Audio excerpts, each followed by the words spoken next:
So yeah, thanks, Stephen. So hi everyone. I'm Nick Phillips, Principal Urban Design Officer with Uttlesford District Council, and I'm going to talk to you today about our design code and how we're using it post-adoption. Although just to caveat, we have only adopted it in July this year, so it's all still quite new for us. So Uttlesford is a district in northwest Essex. It's a large and predominantly rural area with three larger settlements and some major transport infrastructure. We have Stansted Airport and the M11. So the planning context for our code is that we have an emerging local plan. Our current local plan is very out of date and has quite broad policies on design. And we also don't have a 5-year housing land supply. And so the tilted balance is in favour of sustainable development. This means that maintaining design quality in some of the schemes that come forward can be quite challenging. The fundamental objective of the design code was to improve the quality of design by setting out what we think constitutes good design in Uttlesford. Vision, which was developed through consultation with local people, underpins the objectives of the code. There's some examples of what our code looks like. We've color-coded the elements of the code to try and make it easier to use. So green is code, amber is guidance, and pink is compliance and process, which is about how to demonstrate compliance. And the code is primarily aimed at major residential development, but does cover everything above a single dwelling. So the process of making a code and getting it adopted is a long one and requires a lot of time and resource, which I think we would have found very difficult without the Pathfinder program. So we started the process of developing code in summer of 2022, with the first draft completed and ready for statutory consultation in May 2023.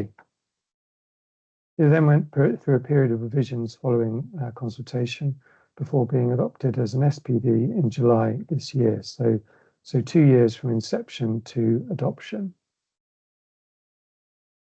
Our code's evolved throughout its production, the first draft being rather long, around 250 pages, with lots of codes and no distinction between codes, guidance, and process. So it went through a process of revision and editing to make it easier to use both for officers and applicants. The design code is meant to make making design-based decisions easier for DM officers. By setting out code requirements clearly, assessing compliance should be more straightforward than an interpretation of broad design policy. Officers can stick to the code and use it to support their decisions.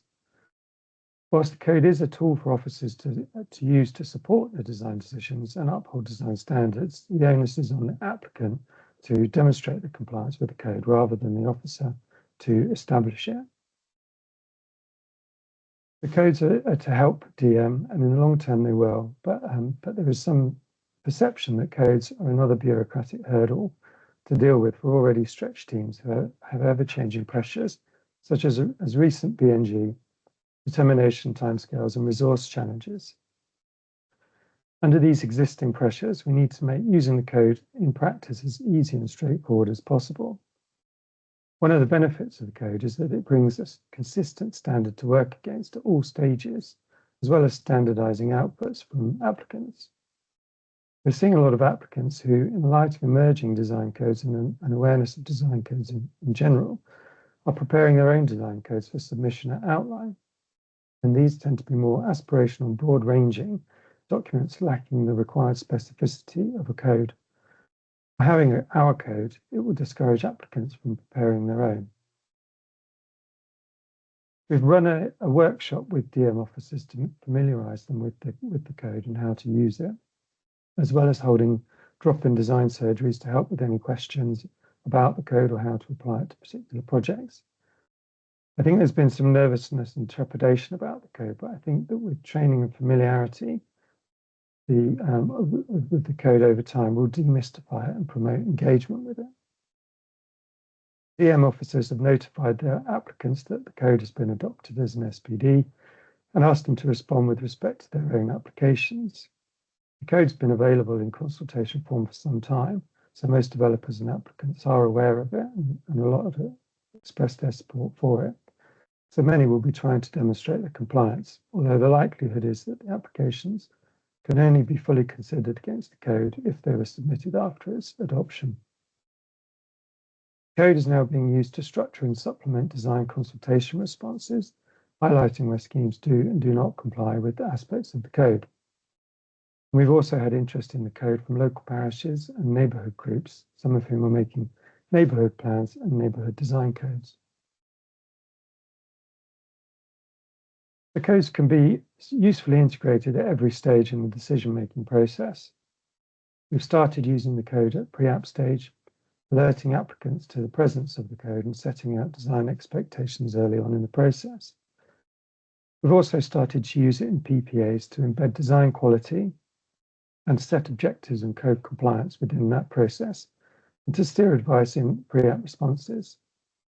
Post-application, schemes are being assessed against the code, and this is currently coming under my remit as design officer and forming part of my design consultation responses. But hopefully with the development of compliance checklists and increasing familiarity with the code, this is something that DM officers can do themselves. Design codes can also help with the reduction in post-submission design changes and iterative revisions by establishing early on what is acceptable in design terms. Again, early days, but this is something that should help speed up the determination process. Less revisions or reconsultations during determination will result in faster decisions.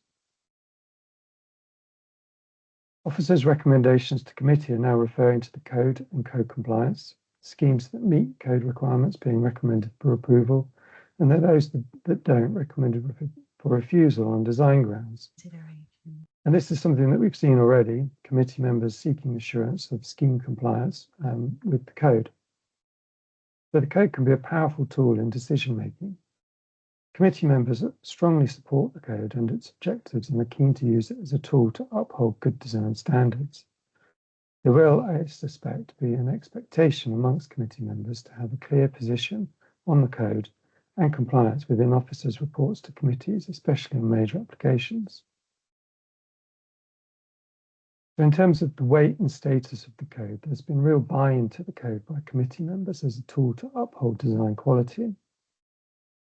As a local authority with an out-of-date local plan and without a 5-year housing land supply, we've been subject to quite a lot of speculative development of poor quality, so committee members are keen to establish both a new local plan that has stronger policies on design, but also use the design code not just as a tool, but as a statement of intent. It is seen as something to set expectations and as a benchmark for design quality. These are our aspirations for the code, however. In practice, coding on a district-wide or authority-wide scale does have its challenges. There is an inevitable degree of ambiguity in the coding with more guidance than we would like. This is primarily because we have not used area types in our code, which has created some open-endedness and flexibility with our code. So specificity in coding is fundamental, otherwise it ends up being guidance.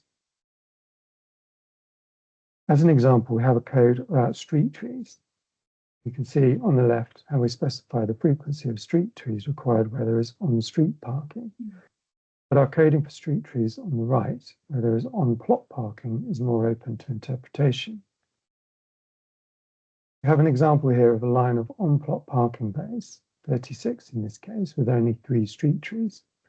Because these are on-plot parking bays, the coding that applies is less specific, and so technically it could be argued that this layout complies with this particular code. So be specific in your coding and test extensively during its evolution to make sure it's going to do what you want it to do. Make it easy to use, both for applicants and officers, as well as committee members. If it is easy to use, it will be used, whereas if it's too complicated and time-consuming, there'll be inevitable reluctance to use it.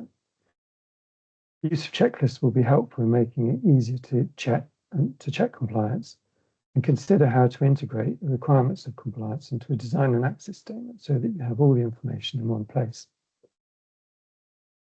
Thank you. That's all from me. Thanks, Nick. Yeah, some really